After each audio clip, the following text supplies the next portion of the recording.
Magandang gabi, sa mahal kong mga taga-subaybay ng ating katatakutang kwento. Magsama-sama tayo sa isa na namang gabi ng kababalaghan at kilabot. Handa na ba kayo sa bak nating kwento? Sa malawak at tahimik na Hacienda de Luna, matagal nang namumuno si Senor Eduardo, isang hasyenderong tila hindi tumatanda. Ang kanyang kagandahan at tikas ay nananatiling walang kupas sa kabila ng mga dekada. Marami ang nagtataka, ngunit walang naglalakas loob magtanong. Sa hasyenda, ang takot ay nasa hangin, isang takot na hindi may paliwanag ngunit ramdam ng lahat. Isang gabi, napansin ni Rosa, isang bagong kasambahay, ang kakaibang kilos ng kanyang amo. Nakita niyang pumapasok si Senyor Eduardo sa lumang bodega ng hasyenda. Bitbit ang isang lalaking tila walang malay. Kinaumagahan, ang trabahador na iyon ay hindi na muling nakita. Habang lumilipas ang mga araw, napansin niyang nawawala ang ilan sa mga trabahador tuwing gabi, kabilang na si Ben, isang tahimik ngunit misteryosong manggagawa. Sa kanyang pagsisiyasat, natuklasan ni Rosa ang isang nakakatakot na katotohanan, hindi isang ordinaryong tao, si Senor Eduardo. Isa siyang vampira na matagal nang nabubuhay, at ginagamit niya ang dugo ng kanyang mga trabahador upang manatiling bata at makapangyarihan. Ang Hacienda de Luna ay hindi isang ordinaryong lupain, ito ay isang kulungan, isang patibong para sa mga inosenteng manggagawa na unti-unting nawawala sa ilalim ng madilim na anino ng kanilang Panginoon. Habang lumalalim ang kanyang pagsisiyasat, nadiskubre ni Rosa na si Ben ay may nalalaman tungkol sa lihim ni Senor Eduardo, ngunit hindi siya makapagsalita dahil sa takot.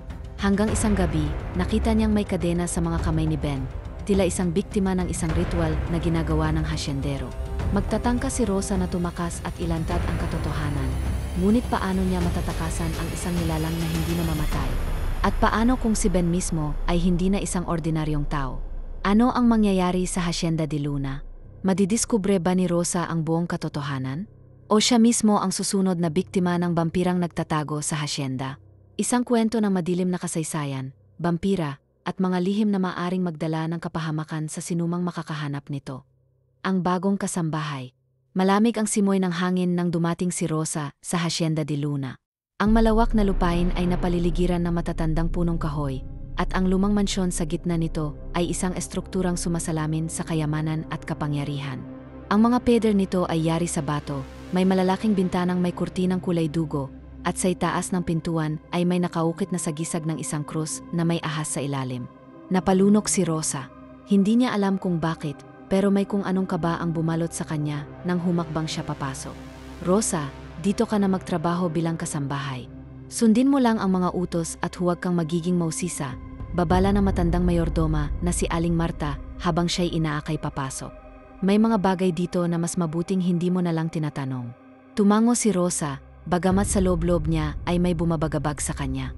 Habang naglalakad sila sa loob ng mansyon, napansin niyang kakaiba ang tahimik na kapaligiran. Walang gaanong ilaw ang mga silid, tila sinadyang panatilihing madilim ang buong bahay. May kakaibang amoy din na tila luma at may halong kung anong hindi niya mawari. Nang makarating sila sa likod ng bahay, nakita niya ang ilang trabahador na abala sa gawain.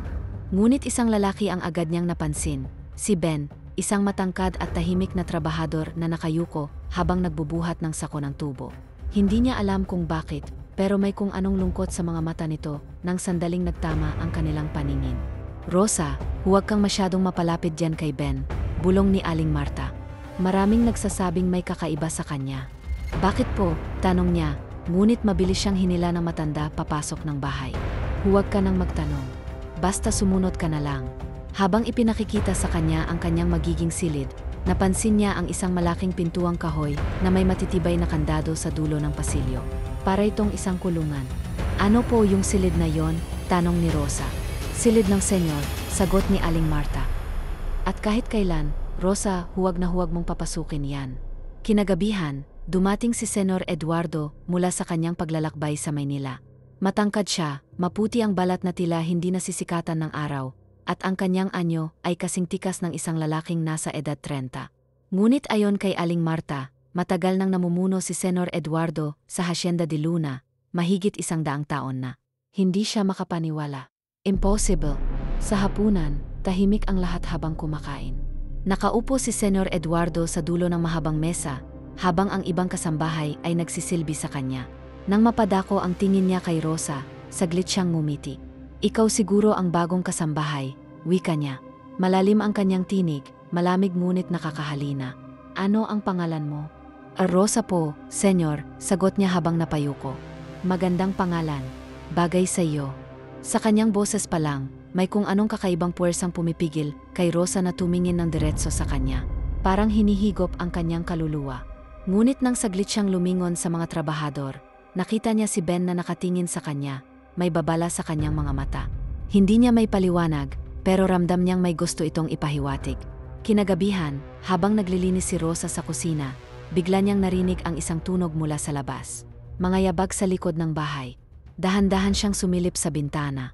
Sa ilalim ng liwanag ng buwan, nakita niyang may dalawang anino na papunta sa lumang bodega sa likod ng hasyenda, si Senyor Eduardo at si Ben. Ngunit ang mas nakakapagtaka, bakit tila nakatali ang mga kamay ni Ben? Ano ang ginagawa nila sa bodega? Bumilis ang tibok ng puso ni Rosa. Sa sumunod na araw, wala si Ben. Hindi mapakali si Rosa. Magdamag siyang naghintay sa pagbalik ni Ben, pero hanggang sa pagsikat ng araw, wala pa rin ito. Sa loob ng Hacienda de Luna, tila walang nagbago, ang mga trabahador ay patuloy sa kanilang gawain. Si Senyor Eduardo ay tila payapa, at si Aling Marta naman ay abala sa pagbabantay sa mga kasambahay. Pero alam niyang may kakaiba. May isang taong nawala, at walang nagtatanong kung nasaan ito. Habang naglalabas sa likod ng bahay, napansin niyang nakatingin sa kanya ang isa pang trabahador, si Hugo, isang matandang manggagawa na matagal nang naninilbihan sa hasyenda. Lumapit ito sa kanya at bumulong. Huwag mong hanapin si Ben. Kung gusto mong mabuhay, magpanggap kang wala kang nakita kagabi. Napakurap si Rosa. Anong ibig mong sabihin? Ngunit bago pa siya masagot ni Hugo, may dumaan na kasambahay at agad itong lumayo. Naiwan siyang nag-isip. Ano ba talaga ang nangyayari sa lugar na ito? Kinagabihan, hindi na niya napigilan ang sarili. Habang natutulog ang iba, palihim siyang lumabas ng mansyon at nagtungo sa lumang bodega. Nang lapitan niya ito, napansin niyang bahagyang nakabukas ang pinto. Dahan-dahan siyang sumilip sa loob.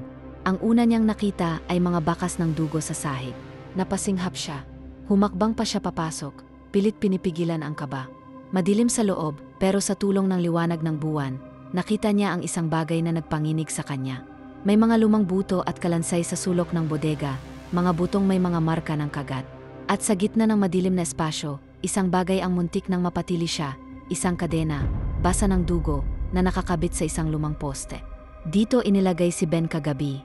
Napaatras si Rosa, ngunit sa kanyang paggalaw, may nabangga siyang isang lumang sako. Sa ingay na ginawa nito, biglang may narinig siyang mga yabag mula sa labas ng bodega. May parating.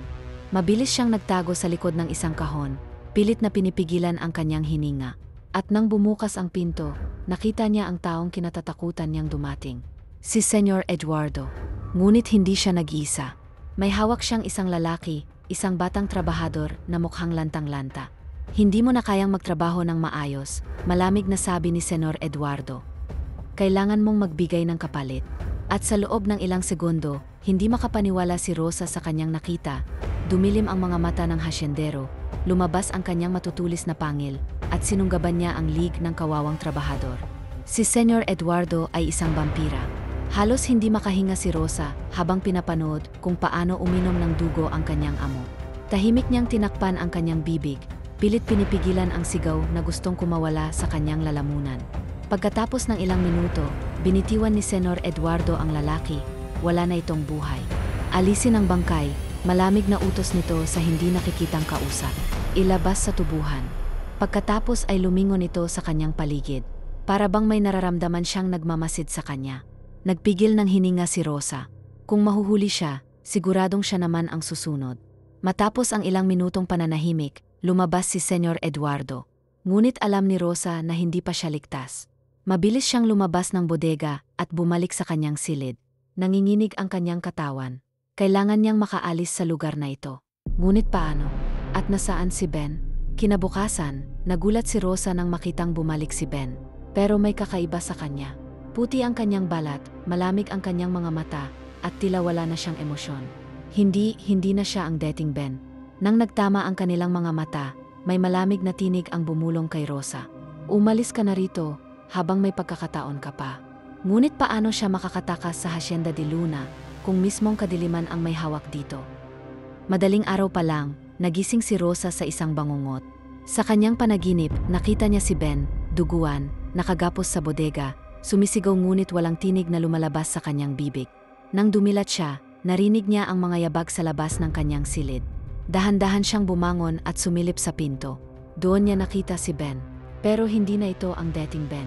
Ang kanyang balat ay maputlang-maputla na, ang kanyang mga mata ay tila salamin ng kawalan, at ang kanyang katawan ay nanghihina. Ben, unti-unting lumapit ang binata sa kanya. Humina ang kanyang boses, ngunit may babala sa kanyang mga mata. Umalis ka na, Rosa. Habang kaya mo pa. Napaatras siya. Anong ginawa nila sa'yo? Bago pa makasagot si Ben, biglang dumilim ang paligid. May dumating. Mula sa dilim, lumitaw si Senyor Eduardo, kasama ang 3 anino na pawang walang mukha, mahahaba ang kuko, at may pangil na kumikinang sa liwanag ng buwan. Huli na para sa iyo, Rosa. Malamig ang tinig ng hasyendero. Alam mo na ang hindi mo dapat malaman. Bago siya makatakbo, hinawakan siya ng malamig na kamay ni Ben. Hindi ito mahigpit, pero ramdam niya ang lungkot at panghihinayang. Pasensya ka na, Rosa. Mahina nitong bulong. Biglang sumugod ang 3 anino, matutulis ang kanilang mga kuko, at sa isang iglap, lumusob sila kay Rosa. Isang malakas na sigaw ang pumuno sa buong Hacienda de Luna. Sigaw ni Rosa. Naramdaman niyang may matatalas na kuko na dumaan sa kanyang braso, nag-iwan ng malalalim na sugat. Duguan siyang napasandal sa peder, halos hindi makahinga. Nagpakawala ng malakas na tawa si Senyor Eduardo. Hindi ka na makakatakas, Rosa. Ang iyong dugo ay magiging akin. Mabilis siyang lumapit, inabot ang kanyang baba, at inilapit ang kanyang mukha kay Rosa. Nakita niya ang mahahabang pangil nito, handa nang sumaksak sa kanyang liig. Pero bago pa siya matuklaw, isang malakas na sigaw ang pumuno sa hangin. Tama na. Si Ben. Sa isang iglap, sumugod siya at tinulak si Senyor Eduardo palayo kay Rosa. Muling lumiwanag ang kanyang mga mata, at sa unang pagkakataon mula nang bumalik siya, nagpakita siya ng galit. Hindi na kita susundin, sigaw niya. Napangiti si Senyor Eduardo, tila naaliw. Mukhang may natitira ka pang tapang, Ben. Pero ano ang magagawa mo? Isa ka ng alagad ko. Isa ka ng halimaw. Mas gugustuhin kong mamatay, sagot ni Ben bago siya sumugod kay Senyor Eduardo. At doon nagsimula ang madugong labanan. Sa likod ng Hacienda de Luna, sa malawak na tubuhan, isang nakakakilabot na tagpo ang naganap. Dugo, sigawan, mga kalansay na nakakalat sa putik. Habang naglalaban sina Ben at Senyor Eduardo, sumugod ang mga halimaw ni Eduardo upang patayin si Rosa. Napilitan siyang tumakbo, dumaan sa mga masukal na damo, ngunit kahit saan siya lumingon, may pulang mata na nakamasid sa kanya. Takbo, huwag kang tumigil. Sa hindi kalayuan, nakita niya si Hugo, ang matandang trabahador na una nang nagbabala sa kanya. May hawak itong gulok. Rosa, dito, sigaw ni Hugo. Wala siyang pagpipilian kundi lumapit. Pero bago pa siya makatakbo palapit sa matanda, isang itim na anino ang lumitaw mula sa kawalan at sinaksak si Hugo ng matutulis na kuko sa dibdib. Wala kang pupuntahan, Rosa, sabi ng isa sa mga halimaw. Hindi, sigaw niya, ngunit nakita niyang bumagsak ang matanda. Nakadilat, may butas ang dibdib, at duguang hindi na gumagalaw. Lumapit ang mga halimaw sa kanya. Huwag ka nang lumaban, bulong ng isa. Mas masarap ang dugo ng isang lumalaban. Sa isang iglap, bumagsak si Rosa sa putikan. Napuno ng dugo ang kanyang mga kamay, at sa kanyang harapan, kitang-kita niya ang katawan ni Hugo na hindi na humihinga. Wala na siyang ibang kasama. Mula sa likuran, biglang may malamig na kamay na dumakma sa kanyang buhok at hinila siya pataas. Si Senyor Eduardo. Duguan ang kanyang labi, may mga gasgas sa kanyang mukha, pero nakangiti siya. Tapos na ang laban. Wala ka nang pupuntahan, bulong nito. Pinilit ni Rosa na lumaban, pero mahigpit ang hawak ng halimaw. Huwag kang mag-alala, dagdag ni Eduardo. Hindi kita papatayin. Hindi pa. Itinulak niya si Rosa sa lupa, dinaganan siya, at inamoy ang kanyang liig. Sariwa. At bago pa siya makakilos, isang matalim na tunog ang pumuno sa hangin. Isang itak ang sumaksak sa dibdib ni Senyor Eduardo. Nagulat si Rosa. Si Ben ang may hawak ng itak. Hindi mo na siya makokontrol, bulong ni Ben habang dumudugo ang kanyang sariling katawan. Napahawak si Senyor Eduardo sa sugat sa kanyang dibdib. Bumagsak siya sa lupa, nanginginig. Hindi impossible. Hawak pa rin ni Ben ang itak. Nangangatog ang kanyang katawan, pero nanatili siyang nakatayo. Pero alam niyang hindi pa tapos ito. Alam niyang kailangan niyang tapusin ang lahat. kaya gamit ang natitira niyang lakas. Itinusok niya ang itak sa puso ni Senyor Eduardo. Isang nakakabinging sigaw ang pumuno sa buong Hacienda de Luna. Nanginginig si Eduardo, pilit na humihinga, ngunit hindi na niya kayang lumaban. Makalipas ang ilang segundo, bumagsak ang kanyang katawan sa putikan, at sa unang pagkakataon, nakita nilang ang mukha nito ay unti-unting natutunaw. Sa wakas, bumagsak si Senyor Eduardo. Habang nakahandusay ang kanyang katawan sa putikan, unti-unting natunaw ang kanyang balat, at sa ilalim nito ay ang tunay niyang anyo, isang nilalang na hindi na tao. Ang kanyang kalansay ay pinaliligiran ng itim na usok, at sa huling sandali, bumuka ang kanyang bibig, bumubulong ng mga salitang hindi maintindihan ni Rosa. Sa aking pagbagsak, may ibang babangon. Mabilis na napaatras si Rosa, pinapanood ang tila pagsabog ng katawan ng vampira. Si Ben, duguan, nakaluhod sa tabi ng bangkay, ay hindi na halos makatayo. Nang biglang, kumalabog ang lupa. Napalingon si Rosa sa direksyon ng tubuhan. Sa ilalim ng madilim na ulap, lumitaw ang mga anino ng 4 na itim na kabayo. Nakasakay dito ang 4 na nilalang, matitipuno, mahahaba ang buhok, at pulang-pula ang kanilang mga mata. May hawak silang mahahabang sibat na kasing itim ng gabi. Dumating na sila. Bulong ni Ben, halos hindi makapagsalita. Sino sila? Bulong ni Rosa, nanginginig. Hindi sumagot si Ben. Pero alam niyang ang mga ito ay higit pang mapanganib kaysa kay Senyor Eduardo. Isa sa mga nakasakay sa kabayo ang bumaba. Isang matangkad na lalaki na may maitim na balat at may marka ng isang sinaunang simbolo sa kanyang noo. Napakatagal mong hinintay ang kamatayan, kapatid, sabi nito, nakatingin sa natunaw na katawan ni Eduardo. Napakaduwag mo, hindi mo man lang natapos ang iyong misyon. Lumingon ito kay Rosa at napangiti ng malamig. Ikaw ang pumatay sa kanya, hindi ba? Nanigas si Rosa, hindi makagalaw. Anong gusto ninyong gawin sa akin? Tanong niya, habang unti-unting humihigpit ang pagkakahawak niya sa duguang gulok. Sa halip na sumagot, ngumiti ang lalaki at sa isang iglap, lumitaw siya sa harap ni Rosa, 1 pulgada lang ang layo ng kanyang mukha mula sa kanya. Hacienda de Luna ay hindi pa tapos. At bago pa makasigaw si Rosa, isang matulis na sibat ang tumagos sa kanyang tagiliran. Maitim, malalim, walang hanggan. Wala nang nararamdaman si Rosa. Isang saglit lang, pero pakiramdam niya ay parang buong buhay niyang dumaan sa isang mahabang tunel. Patay na ba siya? Pero bakit may naririnig pa siyang tunog ng hangin? Ng mga kaluskos? Dahan-dahan niyang iminulat ang kanyang mga mata. Nagising siya sa loob ng isang libingan. Nakasuot na siya ng puting damit, ngunit hindi na ito ang kanyang kasuotan kanina. Malamig, matigas ang sahig, at sa kanyang paligid, may mga bungo at buto na tila mga ninuno ng Hacienda de Luna. Nagpumilit siyang bumangon, ngunit parang may kung anong mabigat na puwersang pumipigil sa kanya. At doon niya narinig ang isang tinig mula sa dilim. Maligayang pagdating sa Hacienda de Luna. Ikaw na ngayon ang tagapagmana ng sumpa. Muling dumilat si Rosa. Nakahiga siya sa malamig na sahig ng isang lumang libingan. Ang paligid niya ay puno ng lumang mga bungo at buto, nakakala sa lupa na tila matagal nang ibinaon sa kasaysayan. Pero ang mas nakakatakot, buhay pa siya. Hindi niya alam kung paano, pero kahit tinuhog siya ng sibat ng isa sa mga nakasakay sa itim na kabayo, narito pa rin siya, humihinga, pero may kung anong nagbago sa kanyang katawan. Rosa! Napalingon siya. Sa kabila ng anino ng mga haliging bato, nakita niya ang isang matandang babae. Baluktot ang katawan, kulubot ang balat, pero may matalim na tingin na tila nakakakita sa kaluluwa niya. Sino ka? Mahina niyang tanong. Ngumiti ang matanda. Ikaw na ngayon ang tagapagmana ng Hacienda de Luna. Tagapagmana? Napaatras si Rosa, halos mabangga ang isang lumang bungo. Tumawa ang matanda, isang tinig na tila nagmumula sa ilalim ng lupa. Matagal nang may sumpa ang hasyenda. Hindi ito ordinaryong lupa. Dito iniipon ang mga kaluluwa ng mga isinakripisyo sa pangalan ng ating lahi. At ngayon, ikaw ang napili. Nalaglag ang panga ni Rosa. Hindi totoo yan.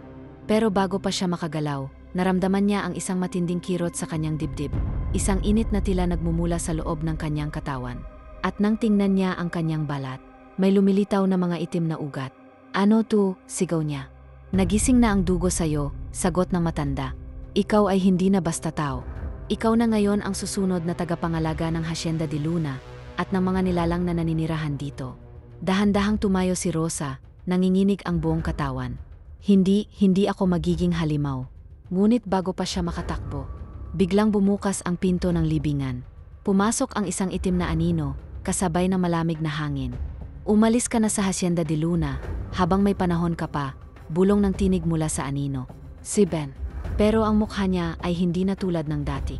Mas maputla na ito, mas matalim ang mga mata, at may mga sugat na hindi na gumagaling sa kanyang katawan. Napatitig si Rosa sa kanya, may luha sa kanyang mga mata. Buhay ka pa. Buhay, pero hindi na tulad ng dati, sagot ni Ben.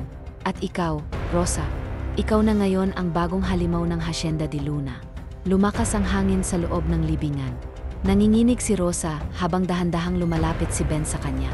Hindi mo ba naisip, Rosa, bulong ni Ben. Bakit ka pa buhay matapos kang saksakin? Bakit hindi ka namatay tulad ng iba? Napalunok siya.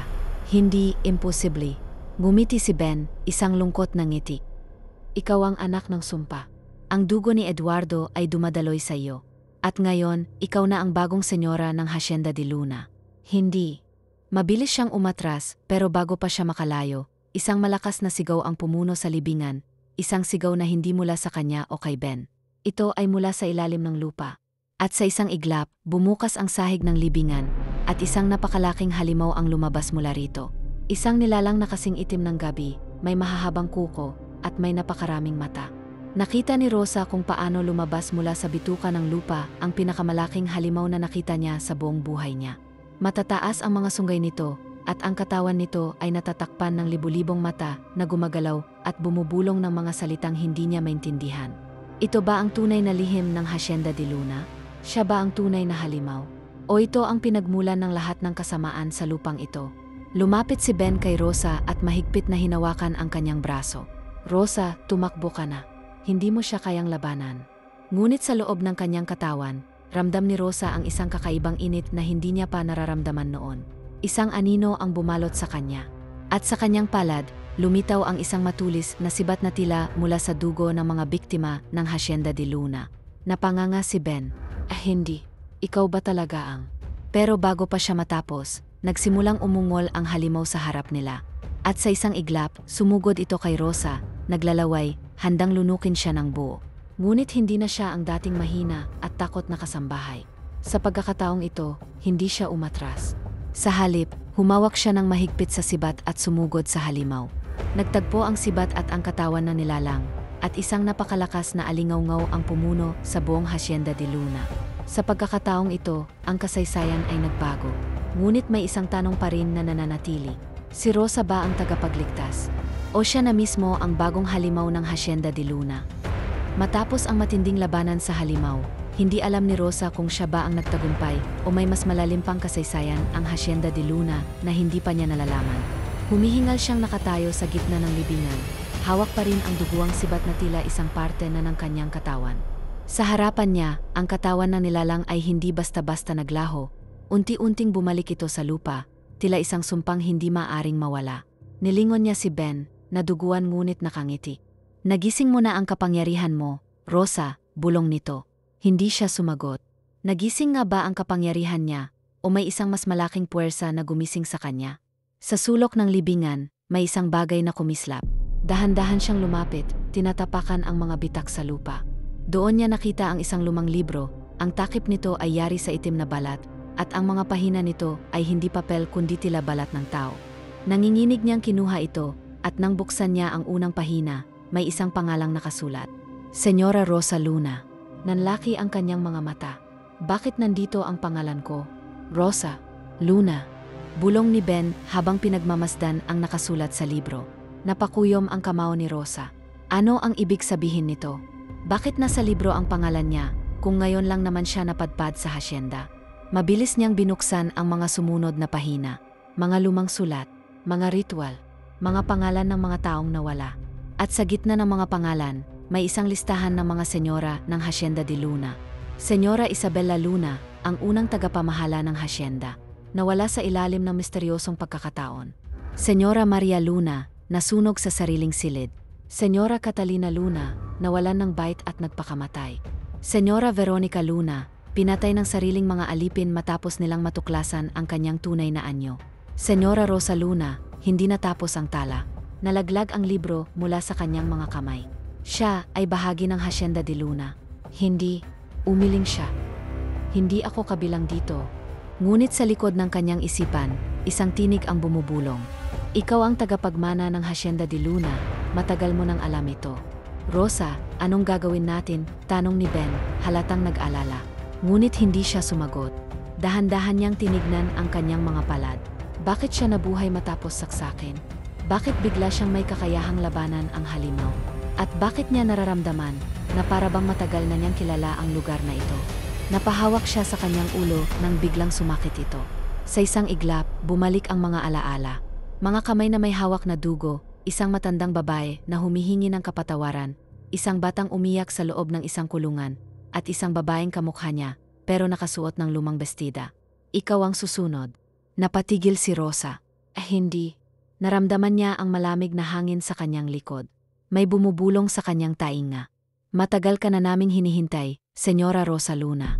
Nang lumingon siya, nakita niya ang hindi mabilang na mga anino, mga babae na nakaputi, may duguang mata, at may mga markang nagliliyab sa kanilang balat. Mga multo ng mga nakaraang senyora ng Hacienda de Luna. Bakit nandito kayo? Sigaw ni Rosa. Lumapit ang isang matandang multo, si Senyora Veronica Luna. Ang kanyang bibig ay punit, ngunit ang kanyang mga mata ay puno ng hinagpis. Dahil hindi mo matatanggihan ang iyong tadhana. Napaurong si Rosa. Tumulo ang luha sa kanyang mga mata. Ayoko. Napasigaw siya. Hindi ako magiging tulad ninyo. Ngunit nagsalita muli si Senyora Veronica. Hindi mo ito kagustuhan. Nasa dugo mo na ito. At kung hindi mo tatanggapin ang Hacienda de Luna, lumapit ang lahat ng multo, bumubulong. Mas malala ang papalit sa iyo. Biglang lumindol. Muling bumukas ang lupa, at mula rito, isang bagong nilalang ang lumitaw. Mas matanda, mas makapangyarihan, mas masahol pa kay Senyor Eduardo. Nagising na siya. Bulong ni Ben, nanginginig. Ang tunay na hari ng Hacienda de Luna.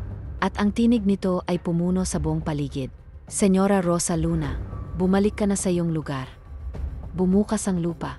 Mula sa kailaliman nito, lumabas ang tunay na hari ng Hacienda de Luna. Isa itong matangkad na nilalang na nakabalot sa itim na kapa.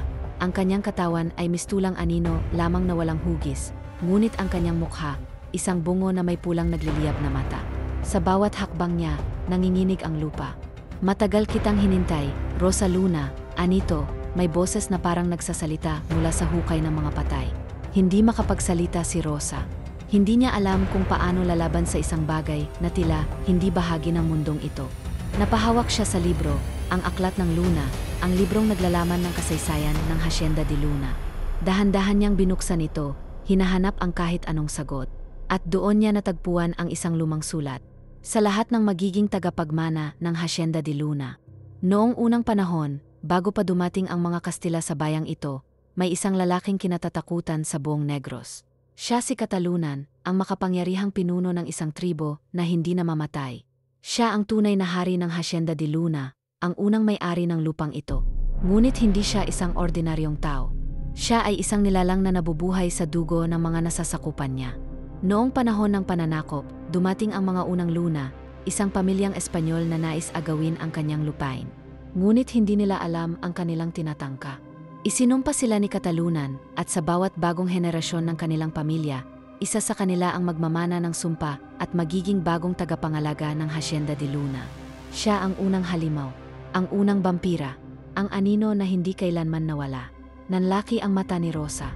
Siya si Katalunan. Siya ang unang halimaw ng Hacienda de Luna.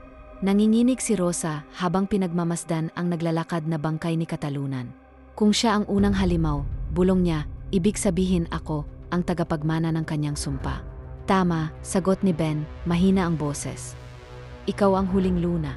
Kaya ikaw ang huling upo sa trono ng Hacienda de Luna. Napatingin siya kay Ben.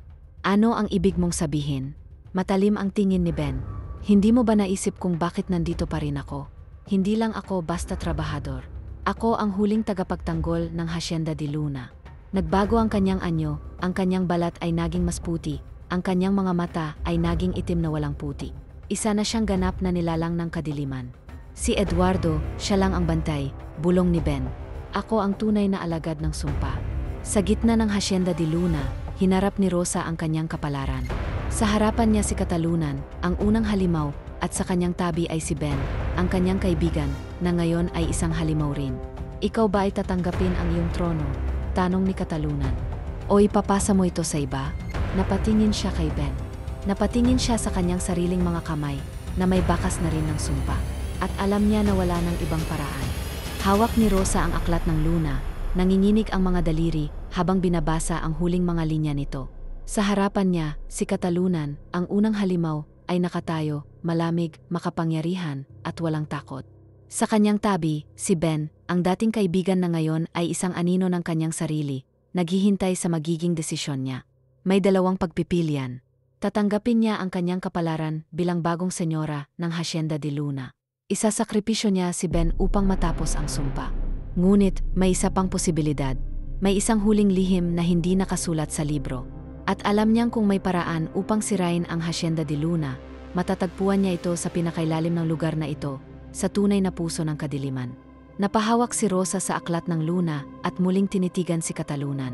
Ayoko sa alinman sa mga pagpipiliang ibinigay mo, mariing sabi niya. Napangisi ang matandang halimaw. Wala kang ibang pagpipilian. Ngunit nagulat siya nang biglang lumakad si Rosa patungo sa pinakalumang bahagi ng Hacienda de Luna, ang lihim na silid na ipinagbabawal pasukin ng sinuman. Pilit siyang pinigilan ni Ben. Rosa, hindi mo alam kung anong nandyan. At ikaw, Ben, tumingin siya sa kaibigan. Ano ka na ngayon? Isa ka na ring bahagi ng sumpa, di ba? Kung hindi natin sisirain ito ngayon, mananatili tayong nakakadena sa Hacienda de Luna magpakailanman. Nag-alangan si Ben, ngunit alam niyang tama si Rosa. Dahil sa ilalim ng Hacienda de Luna, doon nakatago ang tunay na pinagmulan ng sumpa. Dumaan sila sa isang makitid na lagusan sa ilalim ng lumang altar ng Hacienda de Luna. Sa kanilang bawat hakbang, pakiramdam nila ay mas lumalalim ang kadiliman sa paligid. Hanggang sa narating nila ang isang malaking silid na puno ng mga ukit sa dingding, mga sinaunang larawan ng sakripisyo, dugo, at mga nilalang na hindi na bahagi ng mundong ito. Sa gitna ng silid, isang itim na kahon ang nakalagay sa isang altar. Nagniningning ito sa loob ng dilim, tila hinihigop ang liwanag sa paligid. Heto na yon, bulong ni Ben. Dahan-dahan lumapit si Rosa. Habang nakatingin siya sa kahon, may boses sa kanyang isipan, isang lumang tinig na bumubulong sa isang wikang hindi niya maintindihan. Huwag mo yang bubuksan, Rosa, sabi ni Ben, nanginginig. Wala tayong alam diyan. Ngunit hindi na siya makapigil. Dahan-dahan niyang binuksan ang takip ng kahon. Sa loob ng kahon ay may isang piraso ng balat na nakasulat sa sinaunang wika. Hinawakan ito ni Rosa at, sa kanyang paghipo, biglang bumaha ang mga alaala sa kanyang isipan, mga alaala ng Hacienda de Luna noon pa man. 500 taon na ang nakakaraan. Sa lupaing ito, may isang tribo na sumasamba sa mga anino sa ilalim ng lupa. Ang kanilang pinuno, si Katalunan, ay gumawa ng kasunduan sa mga nilalang na hindi nakikita ng ordinaryong mata. Binigyan siya ng immortalidad kapalit ng dugo ng kanyang sariling bayan. Ang Hacienda de Luna ay itinayo sa ibabaw ng isang lumang altar ng demonyo. Nang dumating ang mga Espanyol at sinakop ang lugar, hindi nila alam na ang buong hacienda ay isang sakripisyo upang manatiling buhay ang espiritu ni Katalunan. Ang pamilyang Luna, na nag-angkin sa hacienda, ay naimpluwensyahan ng sumpa at naging tagapag-alaga ng lihim na ito. Isa-isa silang naubos, isa-isa silang nababaliw, dahil walang sinuman ang pwedeng mabuhay ng matagal sa ilalim ng anino ni Katalunan. At ngayon, si Rosa ang huling Luna. At kung hindi niya sisirain ang kahon, mananatili ang sumpa, magpakailanman. Mabilis niyang sinunggaban ang kahon. Napasigaw si Katalunan mula sa ibabaw ng lupa. Huwag, ngunit huli na. Pinunit ni Rosa ang lumang piraso ng balat at, sa isang iglap, nagsimulang lumindol ang buong Hacienda de Luna. Mula sa ibabaw, nakita ni Ben kung paano bumukas ang lupa. Unti-unting nilalamon ng itim na usok ang buong hacienda. Pilit niyang hinanap si Rosa. Rosa, ngunit wala na siya roon. Nakita niyang lumitaw ang anino ni Katalunan, humahagulgol sa galit. Hindi ito ang dapat na mangyari. Ako ang may-ari ng Hacienda de Luna.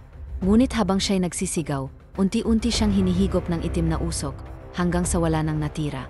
At sa huling sandali, ang buong Hacienda de Luna ay gumuho sa sarili nitong anino. Wala nang natira. Isang linggo matapos ang pagbagsak ng Hacienda de Luna, isang matandang lalaki ang natagpuan ang isang lumang libro sa gilid ng lumang tubuhan. Ito ay ang aklat ng Luna. At sa huling pahina nito, may nakasulat na bagong mensahe sa dugo.